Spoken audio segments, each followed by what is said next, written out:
اگر آپ چینل پر پہلی بار آئے ہیں تو ابھی سبسکرائب کر کے بیل آئیکن پریس کریں اور رہیں باخبر۔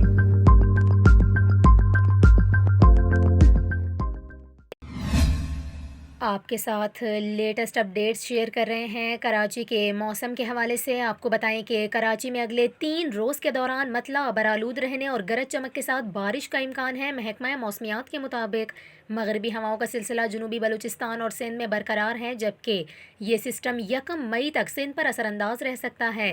سسٹم کا پھیلاؤ شمالی بحیرہ عرب تک ہے۔ آپ کو بتائیں محکمہ موسمیات نے پیش گوئی کی ہے کہ مغرب سے آنے والے ہوا کے سلسلے کے تحت کراچی میں آئندہ 24 گھنٹوں کے دوران ہلکی اور کہیں تیز بارش اور تیز ہوائیں چلنے کا امکان ہے۔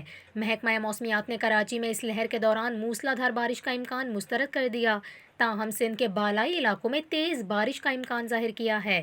اس کے ساتھ ساتھ آپ کو یہ بھی بتائیں کہ پاکستان میٹرولوجیکل ڈپارٹمنٹ کے سردار سرفراز نے بتایا کہ یہ تبدیلی کا مرحلہ جہاں ہم سردیوں سے گرمیوں میں منتقل ہو رہے ہیں، مغربی ہواؤں کا پھیلاؤ جنوب کی جانب بڑھ رہا ہے، جس سے موسم کی نئی لہر پیدا ہوئی ہے جس کا ہمیں سامنا ہے۔ انہوں نے یہ بھی کہا کہ یہ نظام ممکنہ طور پر اتوار یا پھر پیر کی صبح تک جاری رہے گا۔